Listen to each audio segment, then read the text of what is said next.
From the early 60s to the late 70s, Herbie the Love Bug was on top of the racing world. The iconic Volkswagen Beetle was insanely dominant for 2 decades. But once the 1980s rolled around, Herbie was a shell of his former self. After struggling for a while, no other driver chose to drive the Love Bug anymore. Herbie hadn't raced for years until an opportunity had came up in the most strangest way in NASCAR. This is the most controversial debut in NASCAR history. This video is brought to you by Pristine Auction. They are the most trusted sports memorabilia auction site with an A+ BBB rating. Auctions on pristineauction.com start at just $1 each day, and there are thousands of signed items available, so you can win signed authentic signatures at affordable prices. Every item on pristineauction.com comes with a certificate of authenticity from the industry's most reliable authenticators. Deals like this are happening all the time on pristineauction.com, and they are your one-stop shop for NASCAR memorabilia, collectibles, and so much more. Upgrade your collection of signed memorabilia today and get $10 off your first item won when you use code BFM. They have also supplied me with a giveaway for all of you. They'll be giving away a signed Bubba Wallace Funko. At the conclusion of this video, head on over to pristineauction.com/register, and for a chance to win, all you have to do is sign up on their website using my registration code BFM to be entered. Once again, a huge thanks to the fine folks over at Pristine Auction and you for supporting this channel. Too bad about Ray Jr. I mean, he's a heck of a nice guy, but I guess the racing gene must have skipped a generation. No, that's not true. My crew's got a nickname for him. What is it again, Crash? In the way, Ray. That's harsh.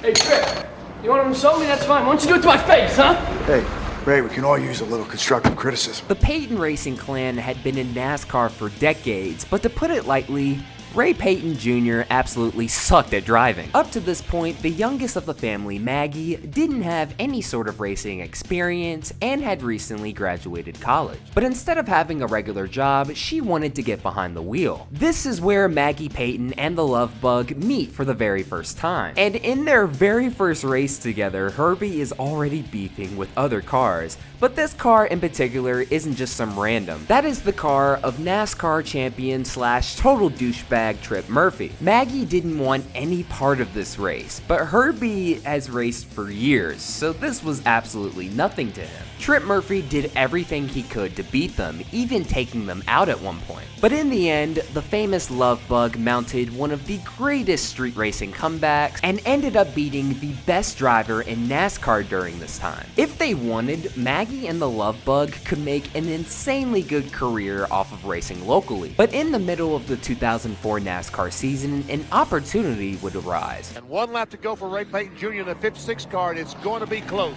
So let's see if Ray Peyton Jr. can qualify for Sunday's Nextel Cup race. Yeah!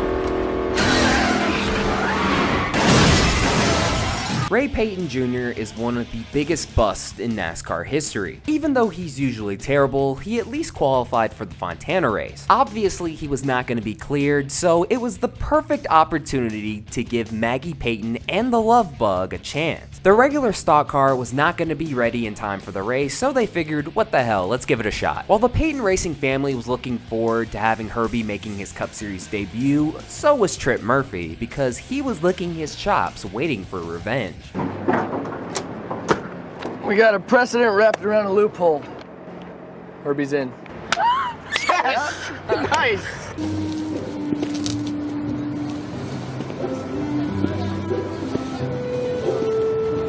Soft top on a race car. I like that. I like that.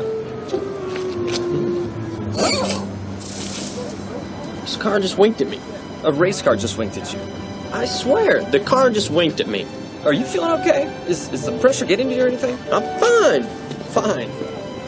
No problem, but I'm telling you, it just winked at me. Somehow, some way, they were able to get cleared to race. I still don't know to this day how they were able to do it, but at first, it was not looking like a good start. But then, the competition got to know Herbie a little bit, especially Dale Jarrett. Herbie wasn't adapted to stock car speeds quite yet. It latched on to Dale Jarrett in the early portions of the race to get a sense of how fast it needed to go.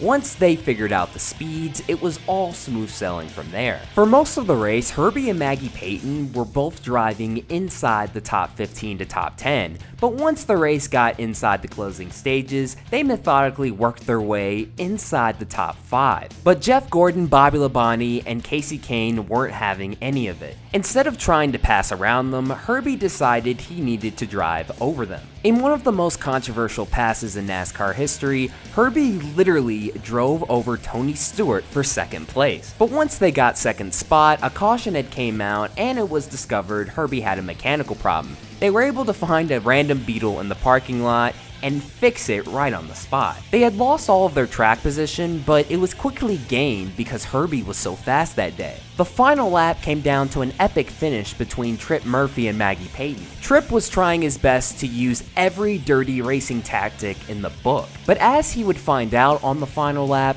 Herbie the Love Bug is simply built different. You're going down, Bug.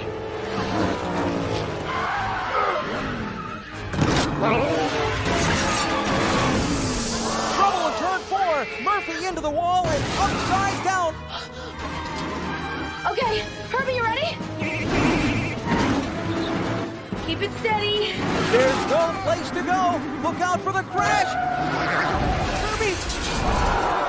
Herbie's on the fence. Herbie's on the fence.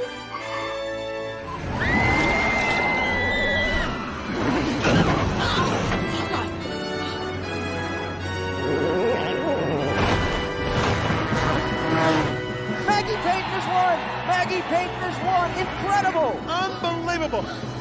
I've never seen anything like this in the history of NASCAR, not to mention the birth of the next great Peyton. Maggie Peyton and Herbie the Love Bug pulled off the greatest debut in NASCAR history, but unfortunately, it was also the most controversial one. Even though the win seemed great for the sport at first, soon after came a bunch of criticism from not only the competition, but also the media. Many felt Herbie the Love Bug was insanely illegal by today's racing standards. Many felt a car like this being allowed to race in NASCAR would absolutely kill the sport because there would be no more parity. And as time went on, many fans felt that Maggie Peyton's win was because of Herbie, not because of her driving ability. Her win is considered by many NASCAR fans to be the biggest Mickey Mouse win in series history.